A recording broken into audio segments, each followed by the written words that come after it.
I just saw this ad on my Instagram, and it's like a lot of ads that I see, so I want to unpack it. It's for Scene Skin and Hair, and it says, don't put detergent on your skin. And detergent is italicized.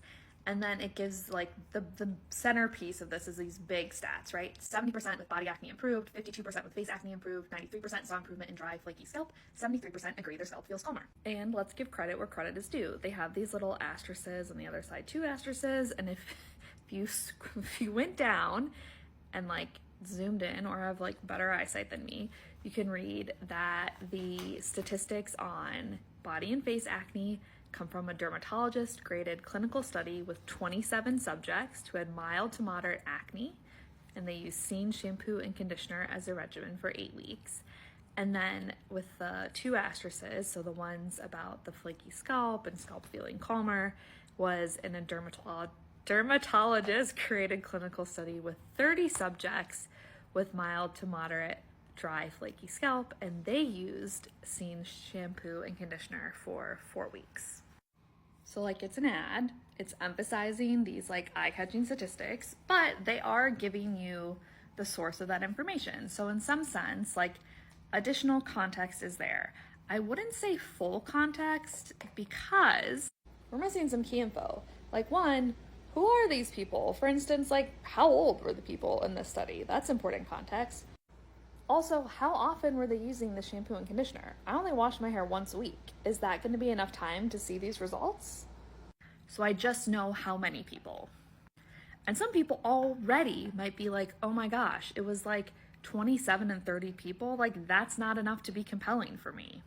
I totally get that. That's like where I'm at on this. And I would love to hear of someone who's like in the medical like health beauty field talk more about these like clinical studies and the sample sizes, so the number of people who are in them and like how many people would need to be in them for me to really trust the data coming out.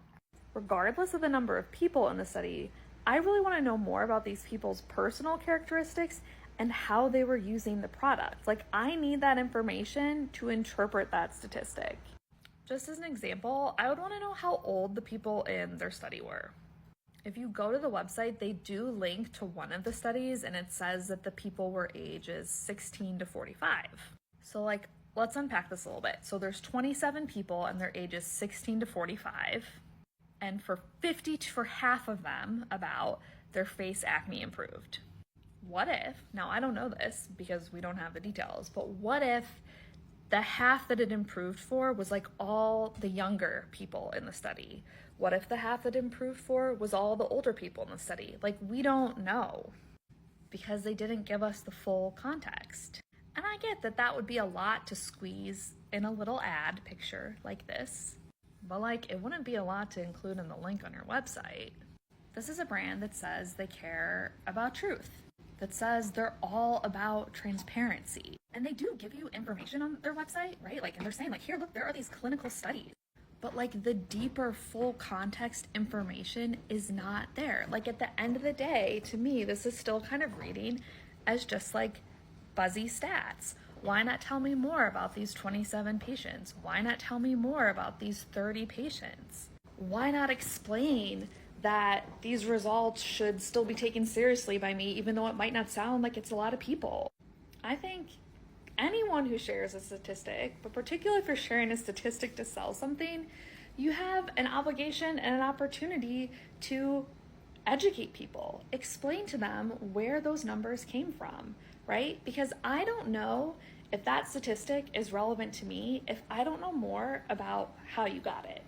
So at the end of the day, I like that the ad at least tells you the number of people the stats came from, but I'm disappointed that it's not easy or quick to find more information about these studies. They're hoping to hook you with those big stats that sound really good.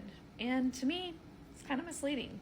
When I make a decision, whether it's like skincare or like medication, I want to know that it works for people who are like me. If you only found that it works on people I don't have a lot in common with, I'm not going to buy it. And maybe that's why those details aren't front and center.